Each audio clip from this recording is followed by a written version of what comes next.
নমস্কার বন্ধুরা, মানসী কিচেনে সবাইকে স্বাগত। আর এই কদিন যে বৃষ্টি পড়ছে বন্ধুরা, তাই করে প্রত্যেক দিনের রেসিপি দিতে পারছি না। আর আজকে আমার মেয়ের জন্মদিন, সেই উপলক্ষে আজকে বানাবো রুই মাছের সর্ষে ঝাল আর চিংড়ি পোস্ত। তো ভাবলাম বানাবো, তাহলে বন্ধুদের সঙ্গে একটু শেয়ার করে নিই, তাই আজকে বানাবো। আর প্লিজ বন্ধুরা, পুরো ভিডিওটা না কেটে না টেনে অবশ্যই আপনারা পুরো ভিডিওটা দেখুন। আর এখন আমি উনুন ধরিয়ে নেব।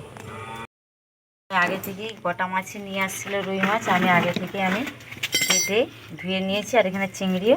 এবার এখানে আমি মশলা মাখিয়ে নেব। দিয়ে দিচ্ছি পরিমাণ মতো হলুদের গুঁড়ো, দিয়ে দিচ্ছি পরিমাণ মতো লবণ। খুব ভালো করে মেখে নেব। আমার মাখানো হয়ে গেছে। চিংড়িগুলো আমি দিয়ে দেব লবণ, হলুদের গুঁড়ো। খুব ভালো করে মাখিয়ে নিয়েছি। আর এদিকে কড়াইও বসিয়ে দিয়েছি। আমি আজকে সাদা তেলে মাছগুলো ভেজে নেব। খুব ভালো করে দিয়ে দিচ্ছি সাদা তেল পরিমাণ মতো। তেলটিকে খুব ভালো করে আমি গরম করে নেব। তেলটি খুব ভালো করে গরম করে নিয়েছি। একে একে মাছগুলো দিয়ে দেবো।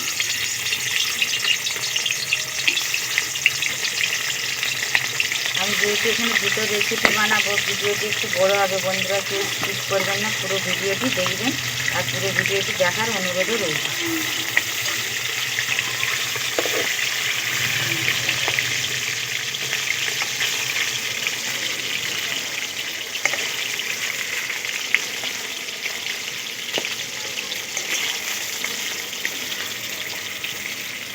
আমার একবারে সব হলো না, আর কয়েকটি রয়ে গেছে। এখানে অনেকটাই মাছ, তো 1.5 কেজির মতন প্রায়। খুব ভালো করে মচমচে করে ভেজে নিই। দেখুন মাছগুলোকে একদম লাল লাল করে ভেজে নিয়েছি। আর একটার পর একটা জড়িয়ে গেছে। এবার ঠান্ডা হয়ে গেলে খুলে যাবে আসছে। আবারও যা মাছগুলো আছে একবারে তেলে পুরো সবগুলোই দিয়ে দেবে। আর হয়েও যাবে আশা করছি।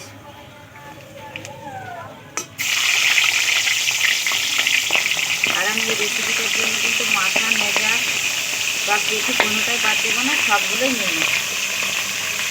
আর এত করে মাছটা কিন্তু খুব বেশি মজমচা ভাজারও দরকার নেই।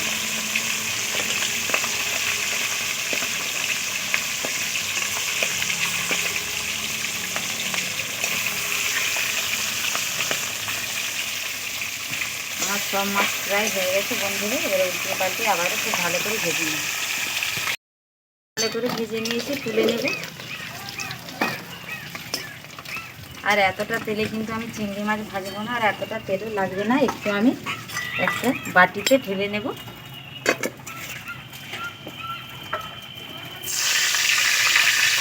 এই একই কড়াই আমি চিংড়িগুলোকে ভেজে নেব। চিংড়িগুলো দিয়ে দিচ্ছি। আর চিংড়িগুলো খুব বেশি কিন্তু ভাজার দরকার নেই।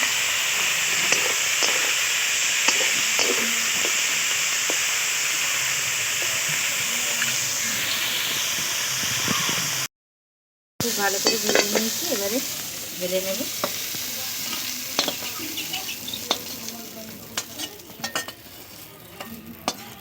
মাছ ভাজার পরে কড়াই ধুয়ে নিয়েছি, পরিষ্কার করে নিয়েছি। এবারে আমি রুই মাছের সর্ষে ঝাল কালিয়া বানাবো। আমি সরিষার তেল দিই। সরিষার তেলটিকে আমি খুব ভালো করে গরম করে নেব। আগে প্রথমে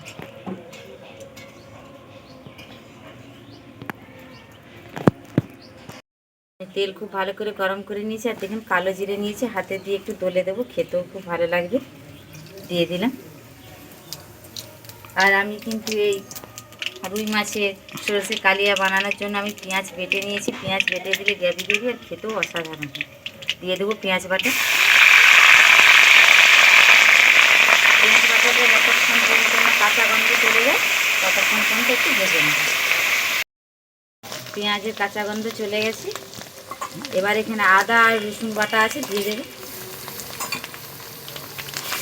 আদা রসুন বাটা আবারও এদের কাঁচা গন্ধ যাওয়া পর্যন্ত একটু ভালো করে ভেজে নেব। আমি ভালো করে ভেজে নিয়েছি। আর এদের কাঁচা গন্ধও চলে গেছে। কাঁচা গন্ধ ছাড়লে কিন্তু খেতে ভালো লাগবে না। আমি এখানে লঙ্কা, হলুদ গুঁড়ো, জিরে, ধনে গুঁড়ো নিয়েছি, দিয়ে দেবো। পেস্ট আগে থেকে বানিয়ে রেখেছিলাম।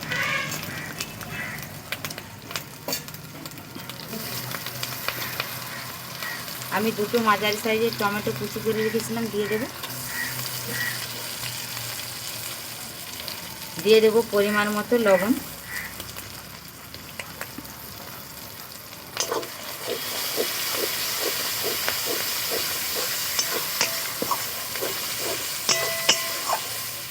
আর আমি কয়েকটা চেরা কাঁচা লঙ্কা আগে থেকে চিড়ে রেখেছিলাম, দিয়ে দেবো।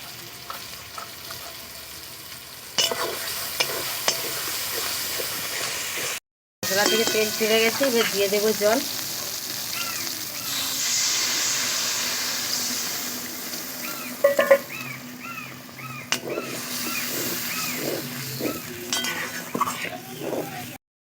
ফুটে গেছে খুব ঝাল, আমি এবার একটু সামান্য চিনি দিয়ে দেবো।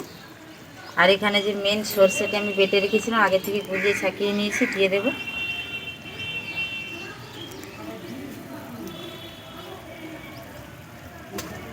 দেওয়ার পরে এবার একে একে আমি সব মাছগুলো দিয়ে দেবো।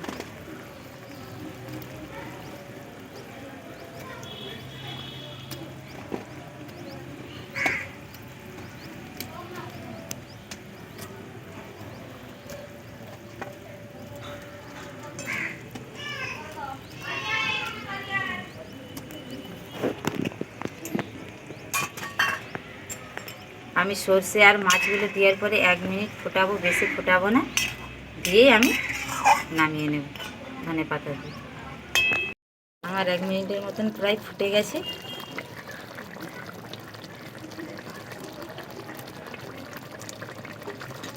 এই ধনে পাতাটা আমি দিয়ে দিয়েছি, এবারে আমি নামিয়ে নেব।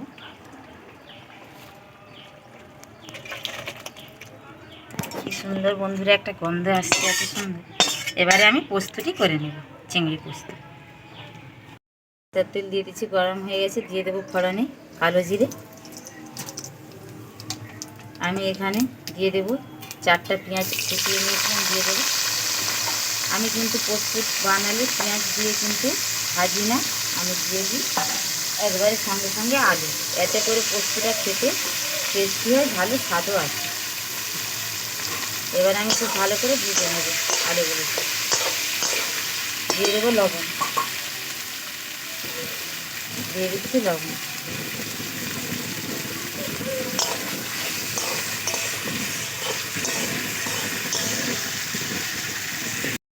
একটুও কিন্তু আমি জল দিইনি, পুরো তেলেই ভেজেছি, আলুগুলো পুরো সেদ্ধ হয়ে গেছে। এবারে আমি দিয়ে দেবো লঙ্কার গুঁড়ো। আমার যেহেতু মেয়ের জন্যই বানাচ্ছি, তাই আমি অল্প পরিমাণে দেব, খুব বেশি দেবো না, ঝাল হয়ে যাবে, খেতে পারবে না। আর আমার মেয়ে খুব একটা ঝালও খায় না। লঙ্কাগুলি দেওয়ার পরে আমি আরও 1 মিনিট ভালো করে ভেজে নিই। লঙ্কা দেওয়ার পরে 1 মিনিট খুব ভালো করে ভেজে নিয়েছি, দিয়ে দেবো জল। আমি যেহেতু এখানে পোস্ত একটু শুকনো বানাবো না, একটু রস রেখে বানাবো, তাই পরিমাণ মতো দিয়ে দিলাম জল। এবার একটু ঢাকা চাপা দিয়ে দেবো 1 মিনিটের মতো। চাপা দিয়ে আরেকবার দেখে নেব। আলু কিন্তু সেদ্ধ হয়ে গেছে।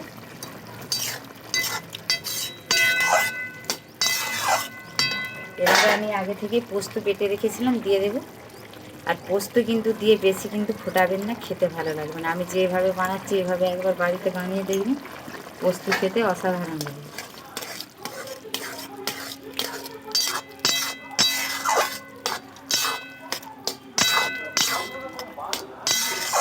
পোস্তগুলো দেওয়ার সঙ্গে সঙ্গেই কিন্তু আমি ভেজে রাখা চিংড়িগুলো দিয়ে দেব।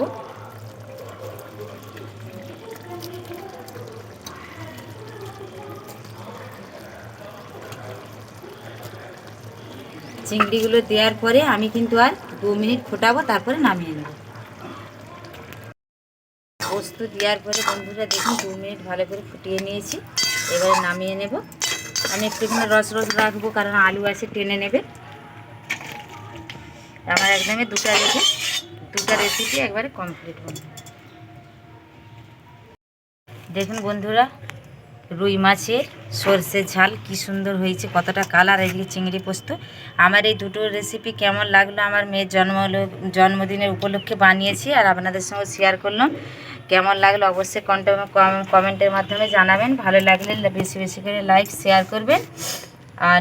আর ভিডিওটা কিন্তু একটু বন্ধুরা বড়ই হবে, অবশ্যই কেউ স্কিপ করবেন না, পুরো ভিডিওটি দেখার অনুরোধ রইল।